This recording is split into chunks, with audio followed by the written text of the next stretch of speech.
Halo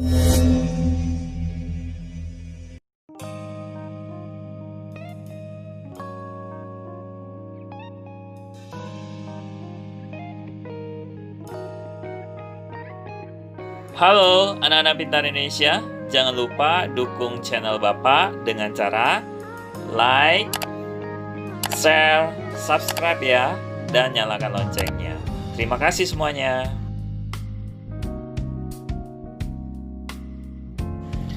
Halo anak-anak pintar Indonesia, apa kabar semuanya? Jumpa kembali dengan Bapak dalam pembelajaran tematik kelas 6, tema 6. Hari ini kita akan melanjuti pembelajaran kita yaitu subtema 3 dari pembelajaran 5 dan 6. Nah, anak-anak kelas 6, mari kita mulai pembelajaran hari ini dengan penuh semangat dan hati yang bahagia. Oke, anak-anak, kita mulai pembelajaran 5. Di sana ada Edo. Edo berkata kepada kita, setiap orang harus berupaya untuk hidup sejahtera. Nah, jika semua warga Indonesia sejahtera, negara kita akan semakin kuat. Masyarakat yang sejahtera akan mampu mengembangkan negara Indonesia supaya lebih maju. Nah, selain itu masyarakat sejahtera akan mampu menjaga keutuhan dari Negara Kesatuan Republik Indonesia. Oke, anak-anak kelas 6, kegiatan selanjutnya, ayo mengamati. Jadi lihat gambar di depan kalian, ada 4 gambar. Di sana ada kelompok anak perempuan yang sedang belajar. Lalu di sampingnya ada beberapa anak yang berbeda agama tetapi mereka rukun ya.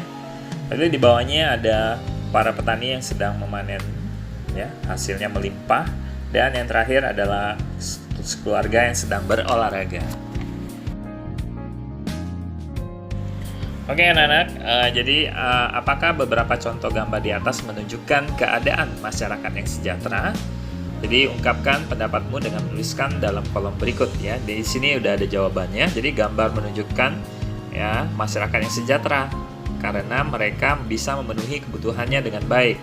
Seperti mereka dapat bersekolah dengan baik, dapat berhubungan baik antar umat beragama, dan mendapatkan hasil panen yang memuaskan.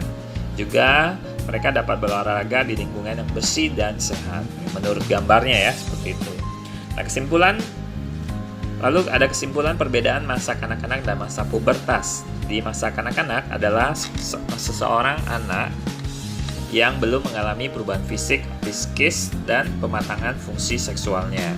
Sedangkan masa pubertas adalah masa ketika seseorang anak itu mengalami perubahan fisik, baik itu psikis dan pematangan fungsi seksual. Oke, kegiatan selanjutnya, ayo membaca. Mari kita baca bersama-sama. Pentingnya kerjasama. Manusia adalah makhluk sosial. Kita tidak bisa hidup sendiri. Kita perlu berinteraksi dan bekerja sama dengan orang lain, baik di lingkungan keluarga, sekolah, maupun masyarakat. Kita sering mendengar bahwa dengan bekerja sama, pekerjaan menjadi lebih mudah dan tujuan lebih cepat tercapai. Kerjasama dapat dimulai di lingkungan rumah, karena rumah adalah tempat tinggal keluarga. Salah satu contoh kerjasama yang sangat sederhana di lingkungan keluarga adalah menjaga kebersihan rumah. Nah, menjaga kebersihan rumah tidak dapat dilakukan oleh satu orang saja, namun perlu melibatkan seluruh anggota keluarga, misalnya dengan melaksanakan kerja bakti. Kerjasama juga diperlukan untuk menciptakan masyarakat yang sehat. Banyak cara yang dapat dilakukan, misalnya melakukan kerja bakti, membersihkan lingkungan secara rutin, memilah dan mengolah sampah bersama-sama, menanam pohon di lingkungan rumah, serta mencegah penyebaran penyakit menular melalui 3M. Dengan cara menguras tempat penampungan air secara rutin, menutup tempat-tempat penampungan air, dan mengubur barang-barang yang tidak terpakai yang dapat menimbulkan genangan air. Nah, tanpa kerjasama, masyarakat sehat tidak akan pernah terwujud. Oke, selanjutnya kita memasuki pembelajaran 6. Jadi pembelajaran 6 menjadi masyarakat sejahtera menjadikan negara kita kuat. Nah, hal itu dapat terwujud jika masyarakat memiliki kesadaran akan tanggung jawabnya sebagai warga negara. Nah, sore itu Udin baru saja selesai mandi dan berganti pakaian. Ia kemudian bergegas keluar dari kamarnya dan menemui ayahnya yang sedang duduk sambil melihat-lihat telepon genggam. Nah, ternyata ayahnya Udin sedang membaca berita tentang kesadaran membayar pajak dengan tepat waktu. Oke, selanjutnya kegiatan ayo membaca. Mari kita baca bersama-sama. Kemenek ya, Banjarnegara raih penghargaan dari KPP Pratama Purbalingga oleh Gentur Rahma Indriadi tanggal 7 Mei 2017. Nah, pajak adalah pungutan wajib yang dibayar rakyat untuk negara dan akan digunakan untuk kepentingan pemerintah dan masyarakat umum. Nah, sedangkan wajib pajak, ya ini orang pribadi atau badan yang menurut ketentuan peraturan perundang-undangan perpajakan ditentukan untuk melakukan kewajiban ya, perpajakan. Nah, di Indonesia, setiap orang wajib mendaftarkan dirinya dan mempunyai nomor pokok wajib pajak atau NPWP. Nah, kecuali ditentukan dalam undang-undang. Nah, instansi seperti Kementerian Agama melalui pimpinan mendorong pegawainya untuk membayar pajak secara tepat waktu. Oke, Kementerian Agama Kabupaten Banjarnegara mendapatkan penghargaan sebagai instansi teladan dalam pelaporan SPT tahunan pegawai dalam acara apresiasi dan penghargaan wajib pajak teladan yang diadakan oleh Kantor Pelayanan Pajak atau KPP Pratama Purbalingga. Nah, penghargaan diberikan di pendopo di Payudah Adigraha di hari Rabu tanggal 4 Februari tahun 2015 bersamaan dengan penghargaan beberapa kategori lainnya. Nah, Bupati Banjarnegara Sutejo Slamet Utomo menyampaikan, pajak yang diterima oleh KPP harus memenuhi unsur utama, tepat waktu dan tepat jumlah. Setiap WP, wajib pajak, baik perorangan maupun instansi dapat menyampaikan laporan pajak melalui kantor pelayanan pajak atau melalui e-filing ya. Nah, program e-filing merupakan sistem terbaru dari Direktorat Jenderal Pajak melalui internet dan email pribadi untuk laporan perpajakannya. Ya. E-filing membuat pembayaran lebih mudah dan cepat. Hasil cetak e-filing tetap disertakan bukti dan disetorkan ke kantor pelayanan pajak. Nah, selain apresiasi bagi wajib pajak yang teladan di kabupaten, dalam acara tersebut juga disampaikan bahwa Direktorat Pajak Kanwil 2 mendapat penghargaan juara 1 dalam penerimaan dan pelayanan pajak secara nasional. Nah, penghargaan itu diperoleh karena dikarenakan ya target yang diberikan oleh Kementerian Keuangan dapat tercapai dan terlampaui secara jumlah dan juga secara tepat waktu. Yoyo Satyo Utomo, Kepala Kantor Wilayah 2 menyampaikan dengan penerimaan pajak yang sudah didapatkan 70% akan kembali ke kabupaten dalam bentuk pembangunan fisik, sarana dan prasarana yang berguna bagi masyarakat. Peningkatan dari sektor pajak untuk di tahun 2015 diharapkan bisa meningkat, namun yang utama adalah peningkatan kesadaran untuk membayar pajak. Target pendapatan pajak tahun 2015 Kanwil 2 Jawa Tengah naik 7,8%. Kepala Kemenek ya, Banjarnegara Farhani menyampaikan bahwa penghargaan ini hasil dari sosialisasi juga kesadaran pegawai di lingkungan Kemenek dan dorongan dari berbagai pihak. Acara tersebut dihadiri oleh Dirjen Kantor Wilayah 2 Jateng, Forum Komunikasi Pimpinan Daerah atau Forkampimda, Setda Kabupaten Banjarnegara, KPP Banjarnegara, KPP Cilacap, KPP Kebumen, KPP Banyumas, Kepala Dinas atau instansi vertikal, camat, pengusaha, kepala desa, dan undangan wajib pajak yang mendapatkan penghargaan. Ya. Oke anak-anak, selanjutnya adalah kegiatan Ayo Berlatih. Teks di atas merupakan teks non-fiksi yang memiliki judul, bukan?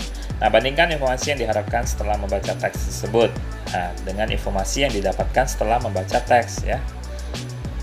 Jadi ungkapkan hasil perbandinganmu dalam bentuk tabel berikut ini. Jadi informasi yang didapat saat hanya membaca judul saja, lalu informasi yang didapatkan saat setelah membaca teksnya, lalu kesimpulan judul dan isi teks itu sama atau tidak. Jadi jawabannya di sana sama ya. Hanya judul dan isi teksnya sama saat hanya membaca judul dan setelah membaca teksnya. Oke. Kesadaran membayar pajak merupakan salah satu bentuk tanggung jawab sebagai warga negara dalam kehidupan sehari-hari. Nah, setiap pelaksanaan tanggung jawab oleh warga negara akan memberikan dampak bagi warga negara tersebut dan bagi negaranya. Contoh, ketika seseorang telah melaksanakan tanggung jawabnya membayar pajak, berarti ia telah membantu pemerintah melaksanakan pembangunan. Dampak bagi dirinya sendiri adalah merasakan kemudahan dalam melaksanakan aktivitas dalam kehidupannya karena pembangunan berbagai fasilitas dari iuran pajak yang telah ia bayarkan. Lalu bentuk-bentuk pelaksanaan tanggung jawab sebagai warga negara dalam kehidupan sehari-hari itu sangat banyak.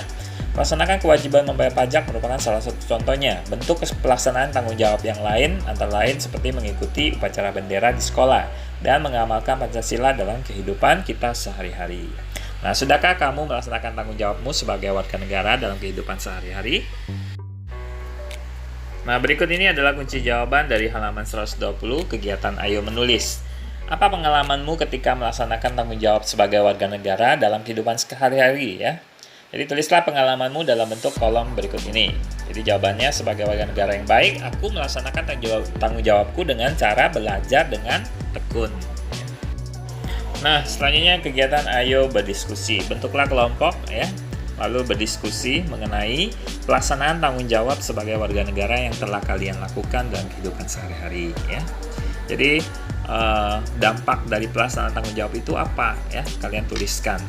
Jadi tanggung jawab sebagai warga negara diantaranya mau berteman dengan semua orang ya, tanpa pilih kasih, tanpa membeda-bedakan, sehingga dapat terjalin dari rasa kesatuan dan persatuan. Nah, anak-anak kelas 6, selanjutnya ini adalah kunci jawaban dari halaman 121 di buku kalian ya. Jadi saya bisa membuat reklame. Jadi saya akan memilih salah satu media reklame seperti contoh poster. Lalu saya akan menyiapkan alat dan bahannya. Saya akan menentukan rancangan dari membuat poster. Selanjutnya saya akan membuat poster tersebut.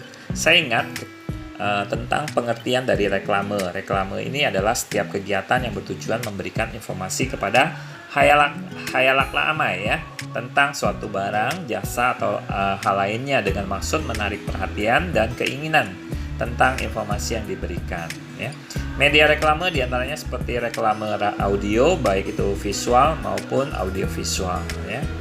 Nah, reklame media visual dilihat dari pemasangannya, ada reklame dalam ruang dan reklame yang di luar ruang. Reklame yang dalam ruang biasanya ditempatkan di tempat-tempat yang strategis yang bisa kita lihat secara jelas. Sedangkan reklame di luar ruang biasanya ditempatkan pada area yang sering dilalui oleh orang-orang. Misalnya pada sisi persimpangan jalan ya, yang sangat padat ya, lampu merah. Unsur reklame media visual yaitu berupa gambar dan tulisan. Nah, contoh reklame media visual seperti contoh baliho, billboard, spanduk, poster, brosur, dan katalog. Nah, anak-anak kelas 6, berikut ini adalah kunci jawaban dari halaman 122. Nah, berikut adalah ciri-ciri poster. Nah, ciri-ciri poster yang pertama adalah poster itu harus berisi gambar dan tulisan dengan tema tertentu. Tulisan pada poster itu hemat kata tetapi padat makna. Lalu poster, kalimat dan gambarnya bersifat persuasif, mengajak ya. Poster dibuat dengan perpaduan warna yang kuat dan kontras supaya menarik ketika kita melihatnya. Nah, ini slide kita yang terakhir. Jadi menjaga kebersihan lingkungan sekolah menjadi tanggung jawab bersama ya. Jadi lingkungan sekolah bersih, nyaman bagi warganya. Jadi terima kasih atas pembelajaran hari ini. Bapak ucapkan sampai ketemu di pembelajaran selanjutnya. Terima kasih semuanya.